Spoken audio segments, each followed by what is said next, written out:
Red Bun means we're live, a casual take with your boy Steven Pepper, here to give a take off my chest. So last night, the LA Chargers, in pretty good game, beat the Denver Broncos 34-27 on Thursday Night Football.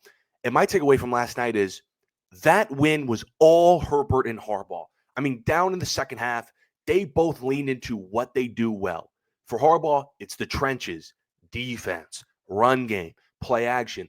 And for Herbert, it's just, even on a bad ankle, it's just making throws that only a few people on the planet can make. And that was proof that you can win many games in this league if you just get the coach and quarterback right.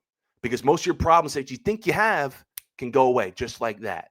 And we saw last night for both teams, but especially the Chargers, because this is a team for years have had this top of the line quarterback, but they haven't been able to get their act together. Just one playoff appearance in his first 4 seasons because of coaching. And in comes Jim Harbaugh, who at this point has like the Midas touch, wouldn't you say, on how he turns teams around, brings in a proven winning culture, and they're instantly 9-6 with the playoffs at their grips. Now, I'm on record saying I didn't think it would work this well this fast because I was concerned about their lack of skill group guys. But here they are in the playoffs because they got a coach and quarterback who are carrying the team. And once you start looking around at the rest of the playoff picture, you'll notice a pattern.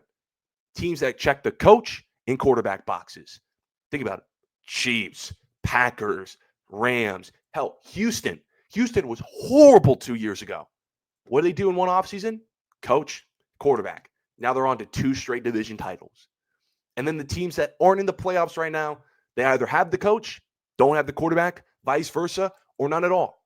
Jets, Titans, Jags, Cincinnati. We know the Bengals got their quarterback for sure. But do we really trust their coach? I don't know. But we know that the Chargers have their coach and quarterback figured out, and that's why they're pretty much in the playoffs.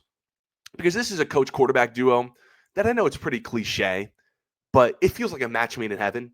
They're 2 tough football players, tough football guys who really needed each other. They complement each other so well.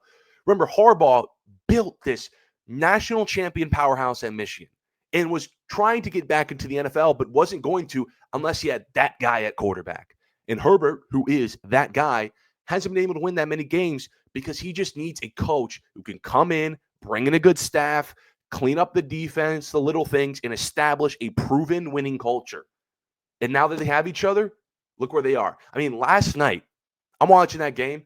Out the gates, Denver scores 3 straight touchdowns to start the game. I'm like, uh-oh, this might get ugly. This might get ugly fast. But then the fair catch free kick, second half, the team just starts leaning into stuff they do well. Their coach and quarterback put on a masterclass. From that fair catch field goal on, they outscored the Broncos 24-6. Why? Well, for Harbaugh, it was because the trenches. He starts getting better pass protection, starts dominating up front. He starts, running the ball more effectively. The play action opens up.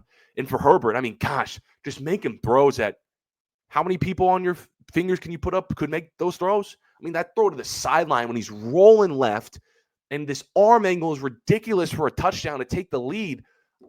Josh Allen, maybe? That's it. I mean, this guy, Justin Herbert, if you're not a fan of him now, then I'm sorry if you've still not bought into this guy. Second half, he's 11 for 16, 144 yards, 2 touchdowns, no picks, 136.5 passer rating.